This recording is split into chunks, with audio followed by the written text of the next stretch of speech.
হারফ TV, সত্য সমাগত, মিথ্যা বিতাড়িত।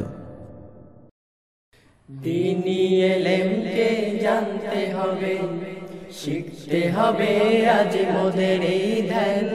পরকালের সুখের নিগর্তে শক্ত গাঁথনি হলো দ্বীনি জ্ঞান। এলো সবার তরে, এলো সবার তরে মুক্তির সন্ধান, মুক্তির সন্ধান, মুক্তির সন্ধান, মুক্তির সন্ধান, মুক্তির সন্ধান, মুক্তির সন্ধান। পবিত্র মাহে রমজানের দ্বীনি শিক্ষার আসর মুক্তির সন্ধান, মুক্তির সন্ধান, স্পন্সর্ড বাই মুআমালাত টেবিল ব্যাংক। আলহামদুলিল্লাহ, আলহামদুলিল্লাহ নাহমাদুহু ওয়া নাস্তাঈনুহু ওয়া নাস্তাগফির ওয়া নাউযু বিল্লাহি মিন শুরুরি আনফুসিনা ওয়া মিন সাইয়্যাতি আমালিনা। আম্মা বাদ। দূরে কাছে, দেশে প্রবাসে, যে যেখানে বসে হযরত হাতেম আলী রহমাতুল্লাহ আলাইহি ফাউন্ডেশন মিডিয়া বিভাগ, কমপ্লিট দিন মিডিয়া ও হারফ টিভির যৌথ আয়োজনে মুআমালাত টেবিল ব্যাংকের সৌজন্যে পবিত্র মাহে রমজানের দ্বীনি শিক্ষার আসর মুক্তির সন্ধান অনুষ্ঠানে অংশগ্রহণ করেছেন। আপনাদেরকে আন্তরিক মোবারকবাদ। আসসালামু আলাইকুম ওয়া রাহমাতুল্লাহি ওয়া বারাকাতুহু। আমার আলোচ্য বিষয় ছিল সূরাতুল ফাতিহার মূল তাফসীর। গত দুই পর্বে সূরা ফাতিহার প্রথম থেকে ৪৪ নম্বর আয়াত পর্যন্ত আলোচনা হয়েছে। আজকে সূরা ফাতিহার বাকি অংশ ইহদিনাস সিরাতাল মুস্তাকিম থেকে ওয়ালাদ-দাল্লিন পর্যন্ত সংক্ষেপে আলোচনা করব ইনশাআল্লাহ।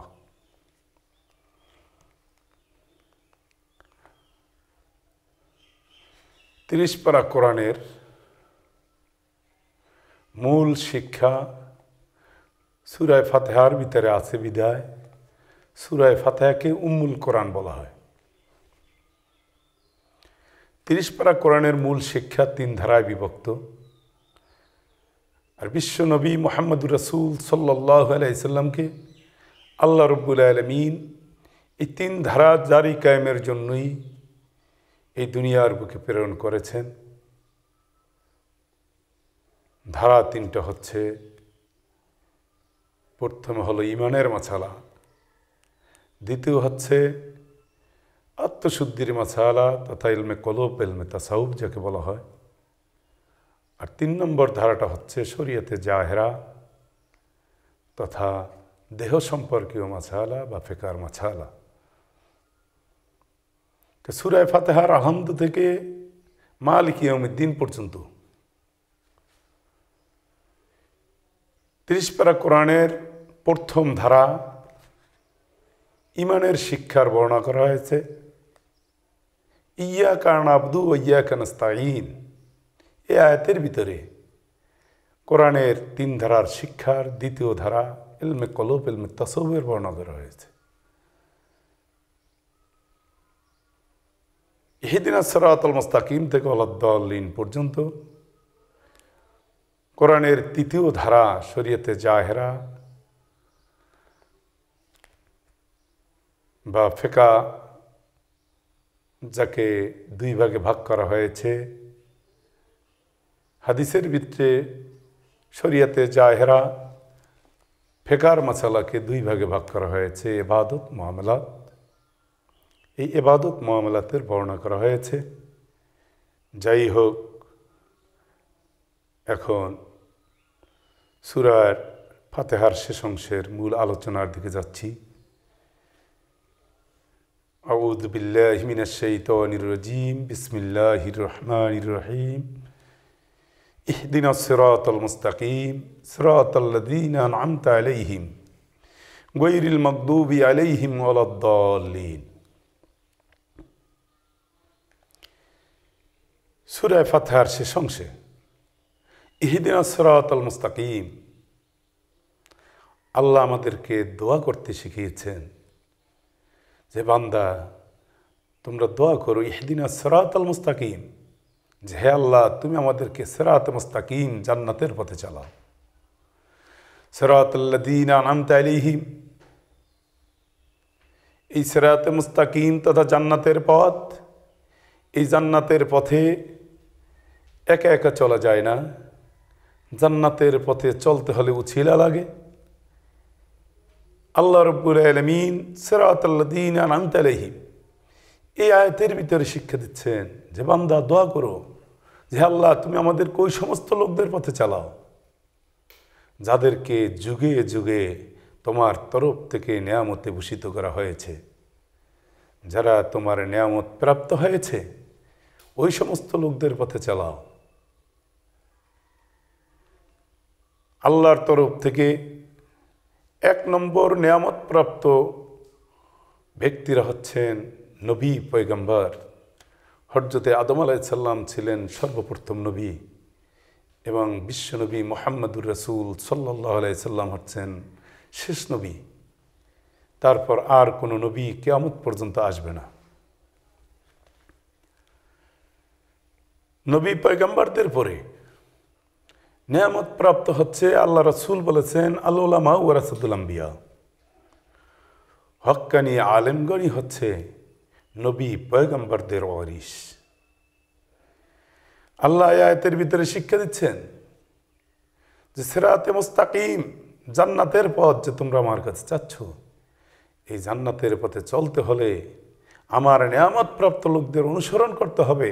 ও বান্দা কাজী আমার কাছে দোয়া করো যে হে আল্লাহ আমাদেরকে তোমার তরফ থেকে নেয়ামত প্রাপ্ত লোকদের পথে চালাও। নেয়ামত প্রাপ্ত লোক নবী রাসূলদের যুগে নবী রাসূলরা ছিলেন।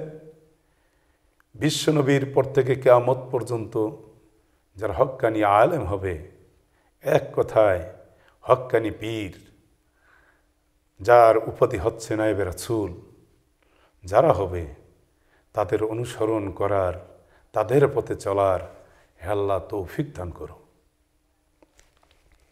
গায়রিল মাগদুবি আলাইহিম ওয়ালাদ-দাল্লিন, গায়রিল মাগদুবি আলাইহিম, হে আল্লাহ ওই সমস্ত লোকদের পথে চালাইও না, ওই পথে চালাইও না। গায়রিল মাগদুবি আলাইহিম, হে আল্লাহ মাগদুবের পথে চালাইও না, যে পথে চললে তোমার রাগ গুসা অর্থাৎ এই জাহান্নামের পথে তুমি আমাদেরকে চালাইও না।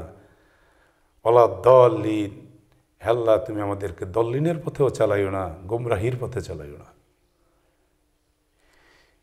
সূরা ফাতিহার এই শেষ অংশে ইহদিনাস সিরাতাল মুস্তাকিম থেকে ওয়ালাদ-দাল্লিন পর্যন্ত আমরা এটাকে দোয়া বলতে পারি।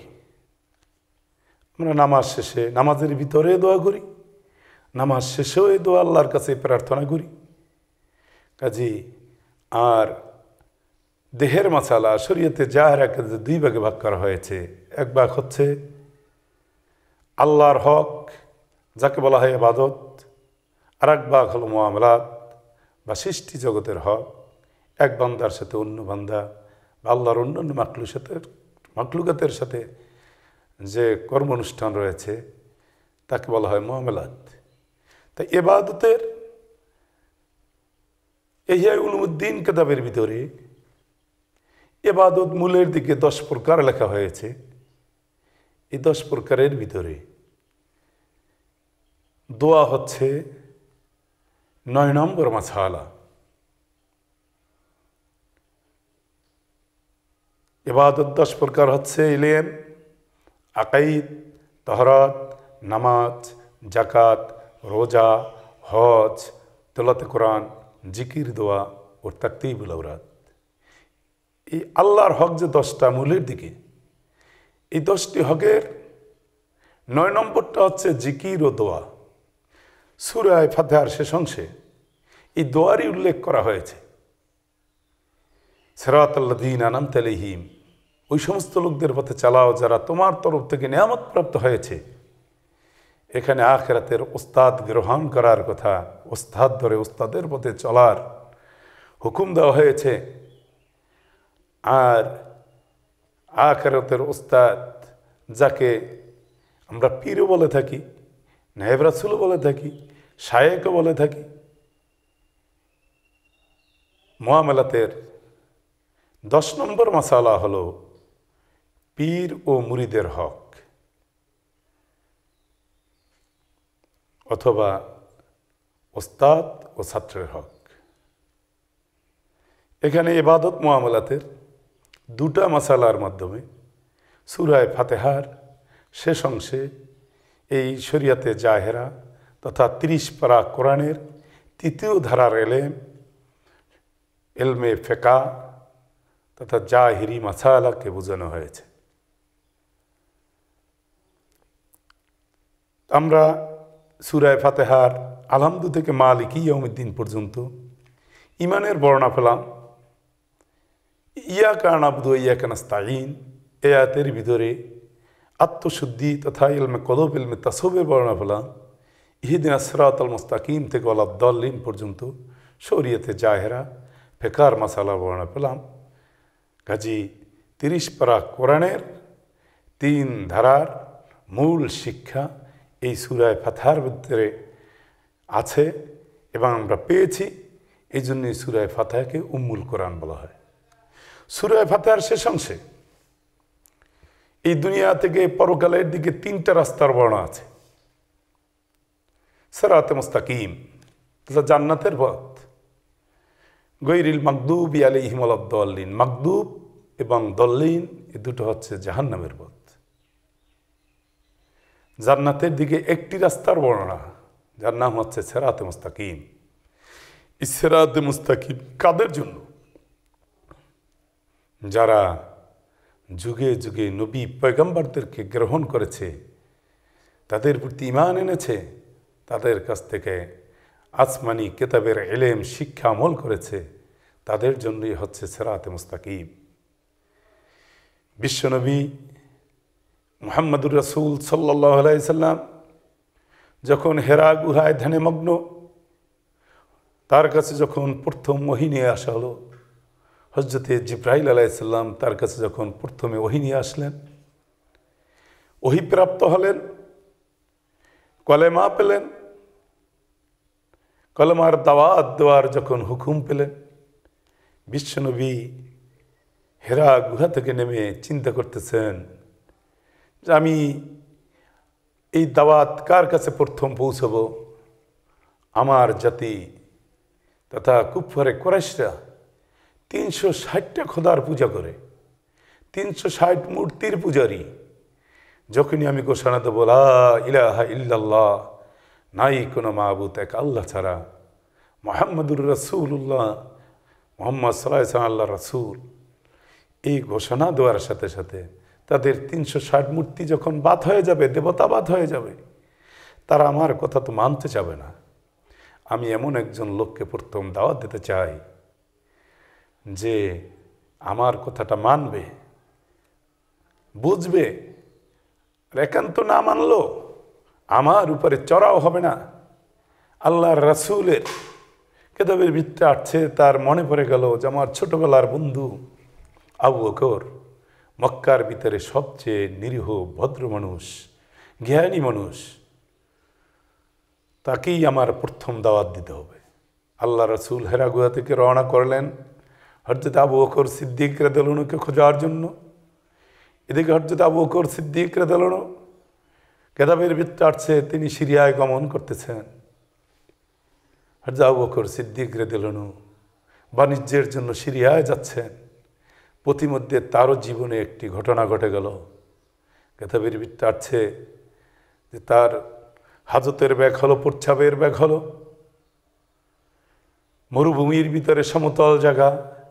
আবু বকর সিদ্দিক রাদিয়াল্লাহু আনহু ওই দেবতা মূর্তিকে এত মহাব্বত, ভক্তি, শ্রদ্ধা, সম্মান করতেন যে সর্বসময় একটি মূর্তি তিনি তার মাথার উপরে রাখতেন। ধারণা ছিল এই দেবতাই আমাকে সকল বিপদ আপদ থেকে রক্ষা করবে। প্রচ্ছাবের ব্যাগ হলো, মাথার উপরে দেবতা, পূর্বকে মাথায় নিয়ে হাজত সারা এটা বেয়াদবি হবে। খুঁজতেছেন যে কোনো একটু উঁচা জায়গায় পাওয়া যায় কিনা, সম্মানের সাথে রেখে তিনি হাজত পুরো করবেন, কিন্তু কোনো উঁচা পাথর পাওয়া যাচ্ছে না, সমতল মরুভূমি। নিজের মাথার পাগড়িটা খুলে ভাঁজ করে জমিনের উপরে রেখে তাজিমের সাথে তার মাথার উপরে যে খোদা, ওই খোদাকে পাগড়ির উপরে দাঁড় করিয়ে পিছনের দিকে গিয়ে তিনি তার হাজত সারতে বসলেন। কেতাবের বৃত্তার্থে ইতিমধ্যে কোথা থেকে একটি কুকুর এসে, কুকুরও তার হাজত সারার জন্য সে উঁচু জায়গা খুঁজতেছে, টিলা খুঁজতেছে, পাথর খুঁজতেছে, কারণ উঁচু জায়গা না হলে কুকুর তার পা না জাগিয়ে প্রস্রাব করতে পারে না। কেতাবের বৃত্তার্থে কুকুর এসে দেখে আবু বকর যে পাগড়ির উপরে তার দেবতা খোদাকে দাঁড় করিয়ে রেখেছে, উঁচু জায়গা পেয়ে গেছে, কুকুরও তার হাজত সারা শুরু করে দিয়েছে। হযরত আবু বকর সিদ্দিক রাদিয়াল্লাহু আনহু নরম মেজাজের মানুষ, প্রস্রাব করতেছে, হঠাৎ লক্ষ্য পড়ল, দৃষ্টি চলে গেল যে তার পূর্বর গায়ে কুকুর প্রস্রাব করতেছে।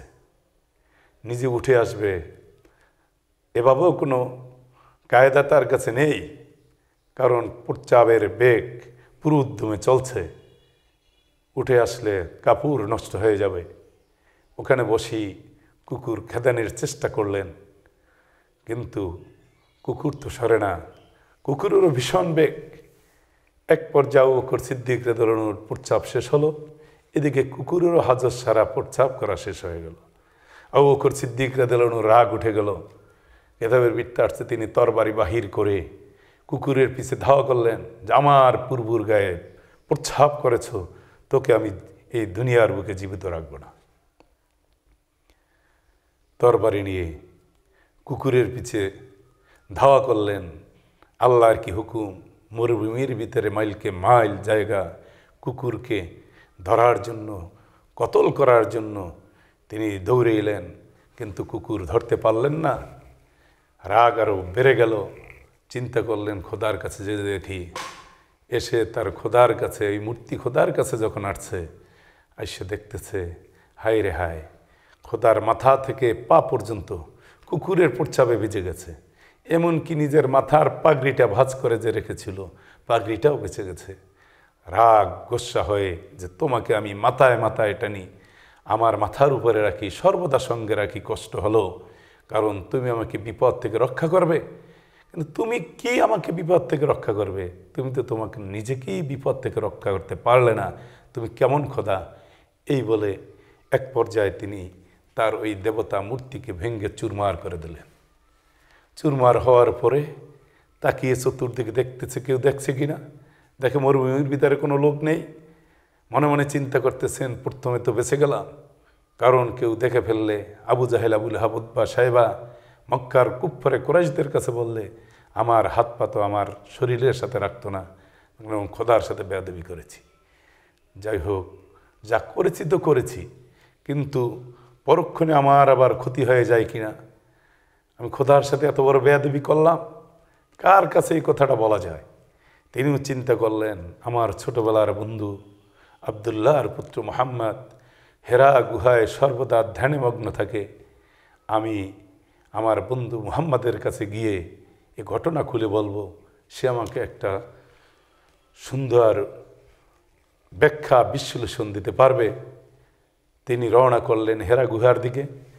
পথিমধ্যে আল্লাহ রসুল এবং আবু বকর সিদ্দিক রাদিয়াল্লাহু আনহুর সাথে মরুভূমির ভিতরে সাক্ষাৎ হয়ে গেল। আল্লাহ রসুল চিন্তা করলেন, যার জন্য আমি রওনা করেছি আল্লাহ তাকে আমার সামনে উপস্থিত করে দিয়েছে, আর অপেক্ষা করা যায় না। তিনি বলে ফেললেন, আবু বকর, 360টা মূর্তির যে পূজা করো, 360টা মূর্তিকে যে দেবতা বা পূর্ব মনে করো, 360টি মূর্তির একটিও পূর্ব নয়। পূর্ব হচ্ছে একমাত্র আল্লাহ, যিনি আসমান জমিনের মাঝে যাহা কিছু আছে সব কিছুর যিনি স্রষ্টা, সেই আল্লাহর প্রতি মানানো। আমি নবুয়তি পেয়েছি, কলেমা নিয়ে আসছি, পরলা ইলাহা ইল্লাল্লাহু মুহাম্মাদুর রাসূলুল্লাহ। সাথে সাথে আবু বকর সিদ্দিক রাদিয়াল্লাহু আনহু আল্লাহর রাসূলের হাতে হাত দিয়ে ইসলাম ধর্ম কবুল করলেন, কলেমা পড়লেন লা ইলাহা ইল্লাল্লাহু মুহাম্মাদুর রাসূলুল্লাহ সাল্লাল্লাহু আলাইহি সাল্লাম। এই কলেমা পাঠ করার পরে আবু বকর সিদ্দিক রাদিয়াল্লাহু হয়ে গেলেন প্রথম মুসলমান। আল্লাহ রাব্বুল আলামিন আবু বকর সিদ্দিক রাদিয়াল্লাহু উপরে খুশি হয়ে জান্নাতের দিকে যে রাস্তা ফেলিয়ে দিয়েছেন, জান্নাতের দিকে যে রাস্তা তৈরি করে দিয়েছেন, সে রাস্তার নাম হচ্ছে সিরাতে মুস্তাকিম। কিয়ামত পর্যন্ত যে সমস্ত মানুষ ঈমান এনে যুগের হাদি গ্রহণ করবে, কোরআনের সঠিক শিক্ষা, আকায়েদ, তাসাউফ, ফিকহ এই 3 ভাগ শিক্ষা গ্রহণ করবে, তারা হযরতে আবু বকর সিদ্দিক রাদিয়াল্লাহু আনহুর দলভুক্ত হয়ে, অনুসারী হয়ে সিরাতে মুস্তাকিমের মাধ্যমে জান্নাতে চলে যাবে। সূরা ফাতিহায় দুনিয়া থেকে পরকালের দিক আরো 2টা রাস্তার বর্ণনা আছে, যে দুটো হচ্ছে জাহান্নামের রাস্তা।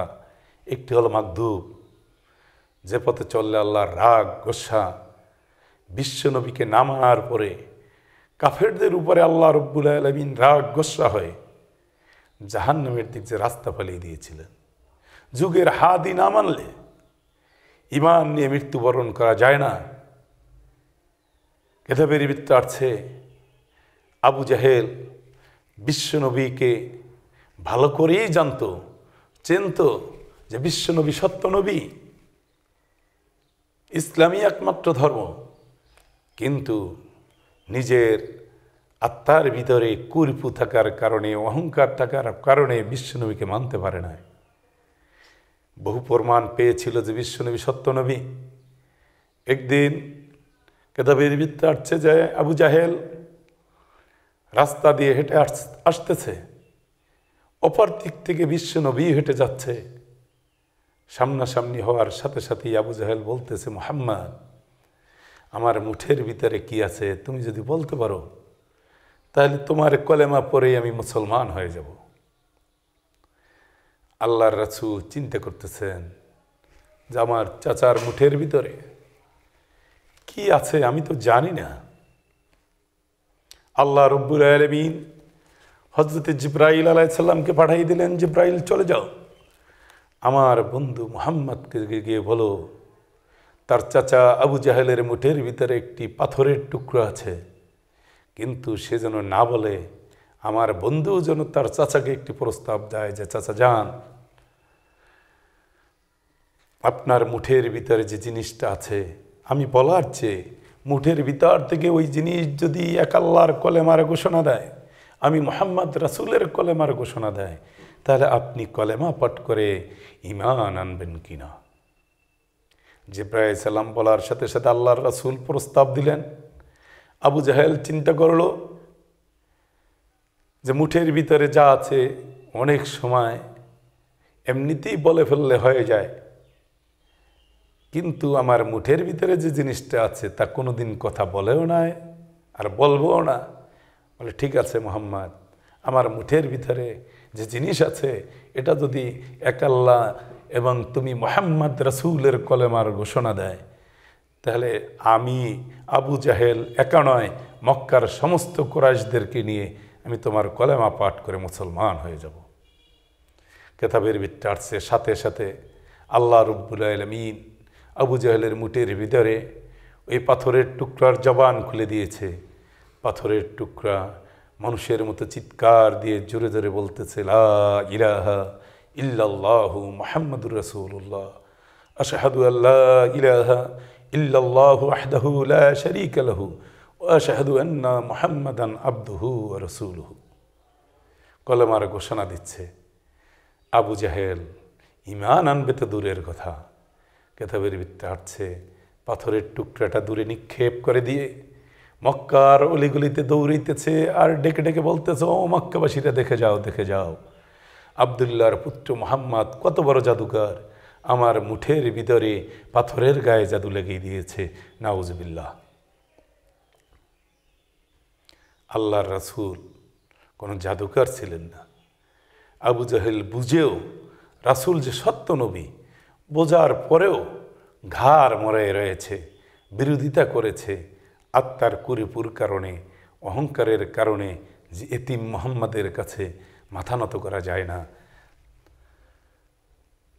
কিতাবের ভিতরে আসছে এভাবে আবু জাহেল আরেকবার তার বাজার নিয়ে আসতেছিলেন, তার পাত্রের ভিতর থেকে, থলের ভিতর থেকে বাজারের জবানও খুলে গিয়েছিল, কলমার ঘোষণা দিয়েছিল। আল্লাহর রাসূল চাঁদকে দ্বিখণ্ডিত করে দেখিয়েছেন। আল্লাহর রাসূল পূর্ণিমার চাঁদকে দুভাগে ভাগ করে দেখিয়েছেন যে তিনি সত্য নবী। কিন্তু তা দেখার পরেও আবু জাহেল ঘাড় মুড়িয়ে রয়েছে, প্রমাণ পাওয়ার পরেও, দলিল পাওয়ার পরেও ঘাড় মুড়িয়ে রয়েছে। ইসলাম গ্রহণ করে নাই, বিশ্বনবীকে গ্রহণ করে নাই, এক আল্লাহর কলেমা পাঠ করে নাই। কেতাবের ভিতরে আসছে আবু জাহেল বিশ্বনবীর জন্য কুয়া খুঁজছিল, সেই কুয়ায় আবু জাহেল নিজেই পড়েছিল। মক্কার সমস্ত রশি আবু জাহেলকে উদ্ধার করতে পারে নাই।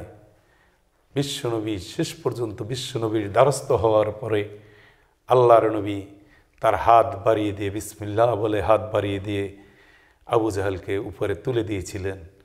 এত প্রমাণ পাওয়ার পরও বিশ্বনবীকে নবী বলে আবু জাহেল মানে নাই। এই জন্য আল্লাহ রব্বুল আলামিন আবু জাহেল সহ কুফফারে কুরাইশদের উপরে, কাফেরদের উপরে রাগ গোসা হয়ে জাহান্নামের দিকে যে রাস্তা তৈরি করে দিয়েছেন, সে রাস্তাটার নামই হচ্ছে মাগদুব।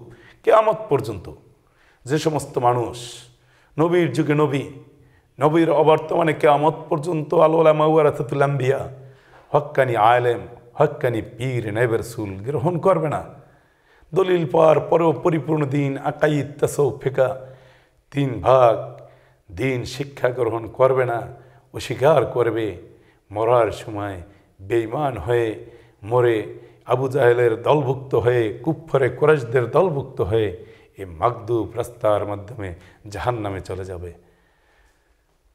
সূরা ফাতিহায় আরেকটি জাহান্নামের রাস্তার বর্ণনা আছে, যার নাম হচ্ছে দলিল, মানতে গিয়ে বেশি মানা, গোমরাহির পথ। কোনো মানুষ বা বস্তুকে মানতে গিয়ে খোদার আসনে বসাইলে আল্লাহ রব্বুল আলামিন রাগ গোসা হয়ে তাদের জন্য যে রাস্তা ফেলিয়ে দেয়, জাহান্নামের দিকে রাস্তা করে দেয়, সে রাস্তার নাম হচ্ছে দলিল। উদাহরণ দিলে ভালো বুঝে আসবে। উদাহরণস্বরূপ বলতেছি যে একটি মেয়ের বিবাহ হওয়ার পরে সে তার স্বামীকে ভালোবাসতে গিয়ে স্বামীর সাথে বাসর করে আলাপ করতেছে যে আমার স্বামী, তোমাকে আমি আমার জীবনের চেয়ে বেশি ভালোবাসি। স্বামী স্ত্রীর প্রতি খুশি হয়ে, কথা শুনে খুশি হয়ে স্ত্রীকে আদর যত্ন আরও বেশি বাড়িয়ে দিলেন। স্ত্রী দেখে আমি যা বলি স্বামীতে খুশি হয়, এবার বলতেছে আমার ভাই বোন সবার চেয়ে আমি তোমাকে বেশি ভালোবাসি।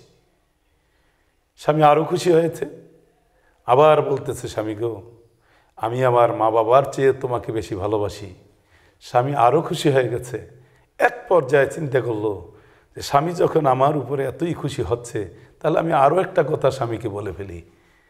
মেয়েটা বলল স্বামী গো আমি তোমাকে আমার বাবা মার চেয়ে তো বেশি ভালোবাসি, তুমি আমার বাবা, তুমি আমার বাবা, তুমি আমার বাবা।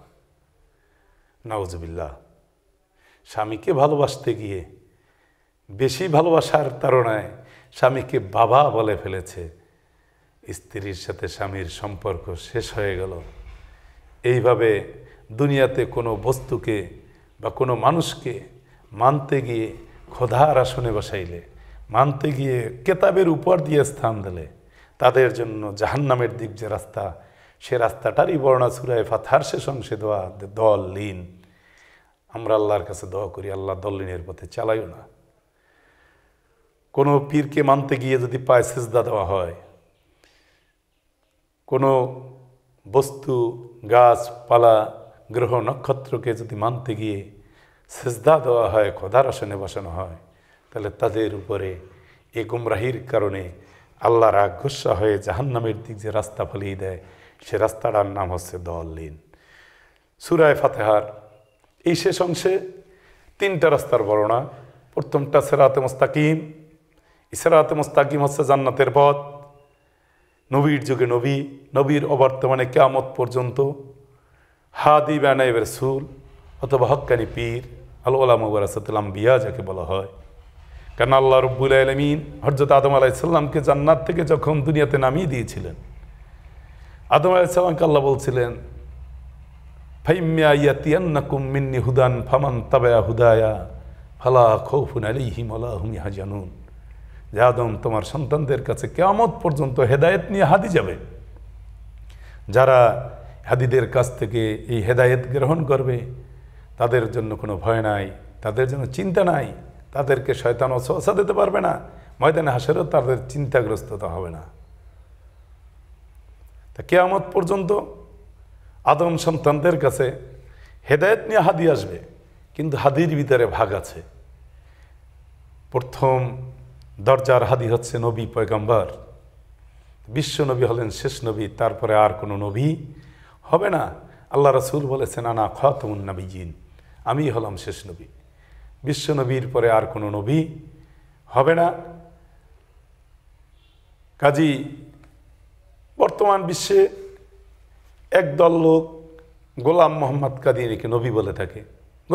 গোলাম মোহাম্মদ কাদিয়ানী নিজেকে নবী দাবি করছে, কাফের শ্রেণীভুক্ত হয়ে গেছে, কুফরি করেছে, কাফের শ্রেণীভুক্ত হয়ে গেছে। কাজী আমরা কাদিয়ানীদেরকে কাফের ঘোষণা দিচ্ছি এবং রাষ্ট্রীয়ভাবেও সরকারের কাছে আমাদের আবদার থাকিবে রাষ্ট্রীয়ভাবে কাদিয়ানীদেরকে কাফের ঘোষণা দেওয়া।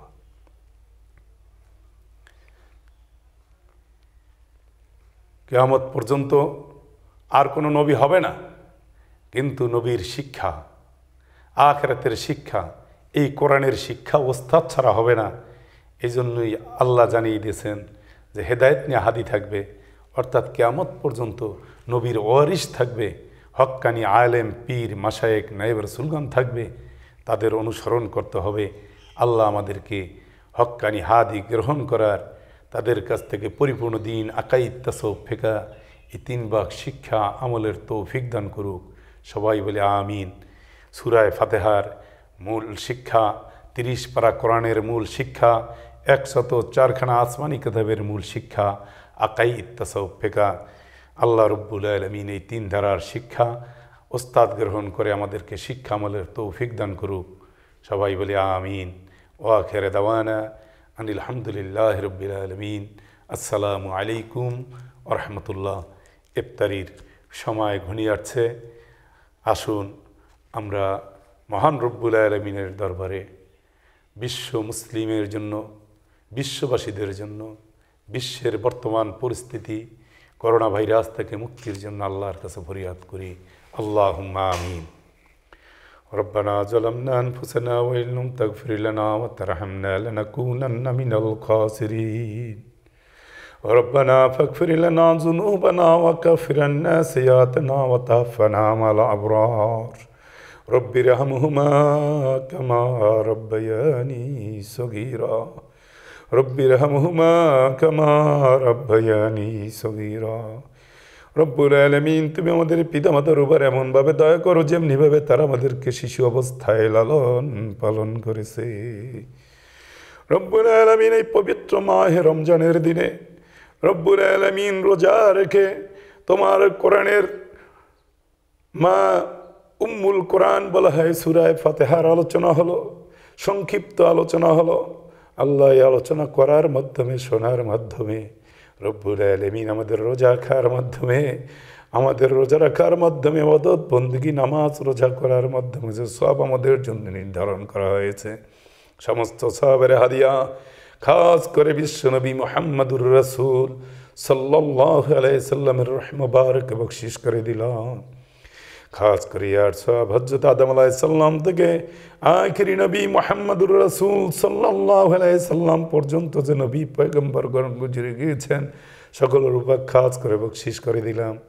খাস করে সাহাবায়ে কেরাম, তাবিঈন, তবে তাবিঈন, ইমাম মুজতাহিদ নায়েব রাসূলগণের উপর খাস করে বখশিশ করে দিলাম।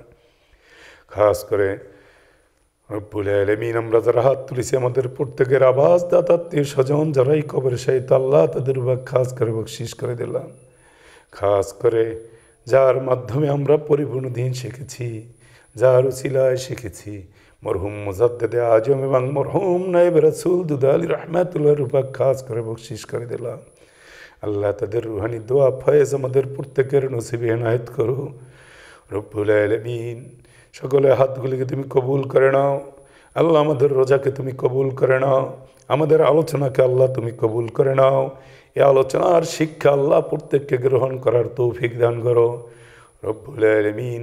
সারা বিশ্ব থেকে রব্বুল আলামিন, সারা বিশ্বে যে গজবে হাবুডুবু খাচ্ছে, করোনা ভাইরাসের ভিতরে হাবুডুবু খাচ্ছে, আল্লাহ এই করোনা ভাইরাস থেকে বিশ্ববাসীকে তুমি হেফাজত করো রব্বুল আলামিন। বিশ্বের মুসলমানদেরকে তুমি হেফাজত করো, খাস করে এই বাংলাদেশকে তুমি হেফাজত করো আল্লাহ। এই বাংলাদেশের মুসলমানদেরকে তুমি হেফাজত করো।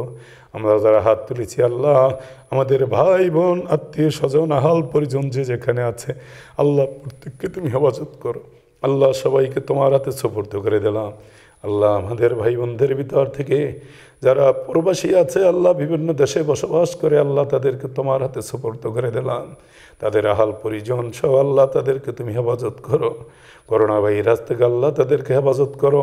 সকল প্রকার বালা মুসিবত থেকে আল্লাহ তাদেরকে তুমি হেফাজত করো রব্বুল আলামিন। আসমানি বালা আসমানে তুলে নাও, জমিনি বালা জমিনি মিশিয়ে দাও আল্লাহ। যারা প্রবাসী আছে আল্লাহ, তাদের জানমাল ইজ্জাত তোমার হাতে সুপর্দ করে দিলাম আল্লাহ। তুমি তাদেরকে হেফাজত করো আল্লাহ, তুমি আমাদেরকে হেফাজত করো, আমাদের আহাল পরিজনদের হেফাজত করো আল্লাহ। এই করোনা ভাইরাস থেকে আল্লাহ, তুমি আমাদেরকে, আমাদের আহাল পরিজনদেরকে, আমাদের ভক্তবৃন্দ আত্মীয় স্বজন সবাইকে আল্লাহ তুমি হেফাজত করো। রব্বানা আতিনা ফিদ দুনিয়া হাসানাতাও ওয়া ফিল আখিরাতি হাসানাতাও ওয়া কিনা আযাবান নার ওয়া কিনা আযাবাল কবর ওয়া কিনা আযাবাল হাশর ওয়া কিনা আযাবাল মিজান ওয়া কিনা আযাবাল ফুলসিরাত। اللهم إني أعوذ بك من البراس والجنون والجذام ومن سيء الأسقام. اهدنا الصراط المستقيم، اهدنا الصراط المستقيم، صراط الذين أنعمت عليهم ببركة كلمة طيبة لا إله إلا الله محمد رسول الله. آمين.